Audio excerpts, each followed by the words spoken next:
vérifier le propriétaire du terrain, c'est-à-dire qui est le propriétaire exact du terrain que vous êtes en train de vouloir vous procurer. Pour ce faire, demandez le numéro du titre foncier à celui qui se déclare comme étant propriétaire du terrain. Rendez-vous à la conservation foncière et demandez à ce que soit établi un certificat de propriété. Le certificat de propriété vous donnera des informations sur le propriétaire du titre foncier. Est-ce qu'il y a des charges greffées à ce titre foncier? C'est-à-dire, est-ce qu'il y a des prénotations, est-ce qu'il y a des hypothèques, etc., etc.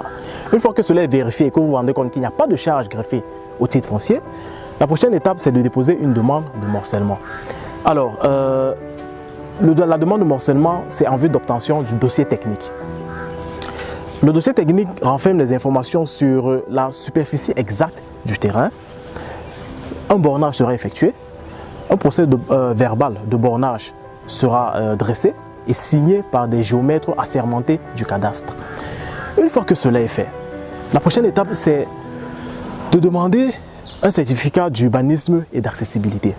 Le certificat d'urbanisme et d'accessibilité vous donne des informations sur les probables restrictions qu'il y aurait au droit de propriété affectant votre terrain. Ça peut aussi vous donner des informations sur les équipements publics existants ou prévus sur votre terrain, sur le terrain que vous voulez acquérir. Une fois le certificat d'urbanisme et d'accessibilité en main, ça doit vous prendre une semaine à peu près. La prochaine étape, c'est de se rendre chez le notaire avec le vendeur, vos pièces d'identité à tous les deux, titre de propriété, c'est-à-dire titre foncier, certificat de propriété, les plans de la parcelle et vous enquérir des frais à payer. Vous aurez par exemple les droits d'enregistrement aux impôts qui sont de l'ordre de 5% de la valeur du terrain. Il y aura les émoluments du notaire à payer. Ça varie encore en fonction de la valeur du terrain. On a par exemple 4% pour un terrain d'une valeur comprise entre 1 million et 3 millions de francs CFA. Et ça évolue en fonction de la valeur du terrain. Alors cette somme, vous la reversez au notaire qui se charge de faire les diligences. Ou alors, vous réglez les frais de notaire et vous décidez vous-même de poursuivre les procédures administratives. Toujours est-il qu'à la fin, vous recevez un récépissé de demande de titre foncier. Et vous repassez après quelques jours à la conservation foncière pour retirer votre titre foncier. Alors, j'espère que cette vidéo a été assez édifiante.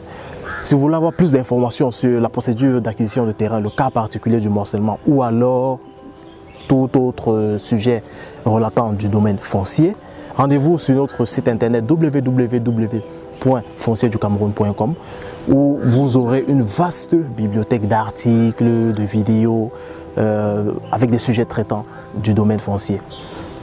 Ou alors, si vous voulez vous faire assister pour la procédure d'acquisition de votre terrain, même chose, rendez-vous sur www.foncierducameroun.com et nous serons ravis de vous aider. C'était tout pour aujourd'hui. Merci beaucoup pour votre attention et bonne journée.